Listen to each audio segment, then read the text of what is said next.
Creating healthy attachment as a child. This video gives a brief overview of attachment. Attachment is a term that defines a reciprocal relationship between nervous systems in which one system is the baby or child and the other is the parent or primary caregiver. A child's physical, emotional, psychological, and cognitive development is greatly influenced by the quality of this relationship, as are all future relationships in the child's life. Well, yes, there was quite a lot went on for me as a child. So my mother was diagnosed with a terminal illness when I was, I think, 4 months old, aplastic anemia. So she died when I was 11 months old.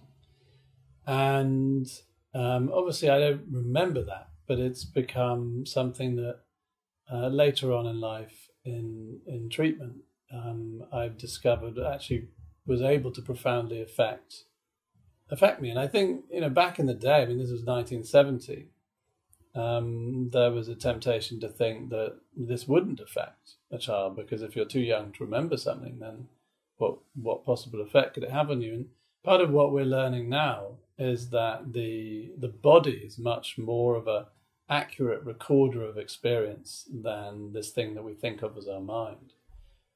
So of course, if you're 6 months old and you're cold, you're going to suffer physically. And of course, if you're hungry, you're going to know. And of course, if you're bereft and missing someone, it's going to have an effect. And so all of this was going on during the period where we now know that children really need to develop a strong attachment to their major caregiver. So and usually you think of the first 3 years as being very important. The first year, I guess, is the most important of the first 3 years. And during that time, I was doing the opposite of developing an attachment. I was actually, experiencing an attachment gradually diminish and then disappear. So then I went to live with a friend of my mother's who had a young adopted daughter, a similar age to me. And then about a year later, my father got remarried and I went back to live with my father and his new wife. So by the time I was 3, this point where you're supposed to ideally have this kind of nice, stable transition from the womb to the nursery, if you like, I guess I'd already lived in 3 households with 3 mothers. And I don't think the transitions were particularly easy. And I think that this is part of what I recovered doing somatic therapies, was that I carried a lot of those experiences with me into adult life, which wasn't necessarily obvious to me or to anyone, because I think the prevailing culture, particularly kind of in Britain, is everything's fine, just move on, get on with it. And from the outside, you lived a seemingly quite privileged and gilded life, but on the inside, you say you just shut down. And you also say that babies need at least 3 years of a close relationship with a caregiver. Why is it 3 years? Well, it's a good question. I think that it's a kind of idea that 3 is a good start, 5 is probably better. But it's essentially that you're building the building blocks of your ability to connect to others. And then, if this makes any sense, your ability to connect to yourself. And you build that from the beginning. So babies are born psychologically not yet ready, if that makes sense. So their brains are so large, human brains are so large, we have to be born before our brains are actually finished growing. And so the brain continues to grow quite dramatically, I think, in the first 3 years of life. So during that time, you're going to be creating different neural pathways if you're having different experiences. And this then becomes literally your kind of physical architecture of your brain for adult life. But I think these ideas originated in studies in the 50s and 60s and 70s, based around ideas of attachment. And there were this pioneering work was done by Bowlby and others, looking at babies and young children and the way in which they responded to their caregivers. And they discovered things that would now seem obvious to us, like if you leave a 2-year-old alone in a hospital without its mother for a week, the 2-year-old changes. And this was routine back in the day. It was like, well, the kid's in hospital. What's the parent doing here? The kid will be fine. It's with nurses. And what they would notice is that children became quite distressed quite quickly. And then they would become shut down, and all sorts of things would change. And then this would change the relationship they would have with the parent when the parent came back.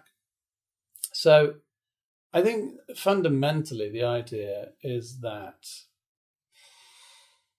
if I could reframe it from a kind of nervous system perspective, your nervous system is something which needs management, because it's kind of like the heating or cooling in a house. If you don't have a thermostat, you can have the biggest boiler or the biggest air conditioner and your house will still be boiling or freezing. So you need to be able to accurately control the system with a certain amount of nuance. And in the same way that when we're born, we can't really walk or talk or even feed ourselves, I think the nervous system is the same. It's kind of like raw, and it needs to develop, it needs to grow, it needs a certain amount of training. And we get that from a close, attuned relationship with a caregiver. And so what tends to happen is if you've got a caregiver who's really in sync with the infant, they kind of feel what the infant's feeling, and there's a feedback loop. So when the infant's totally distressed or overwhelmed, that distress and overwhelm sort of almost, the baby will metabolize in the larger caregiver of the larger system of the larger mammal, which is usually the caregiver. So what this does is it kind of trains the baby's system, and this then keeps the baby well regulated, and then this then keeps the kind of brain chemistry well regulated, and the brain can grow and learn from that set point.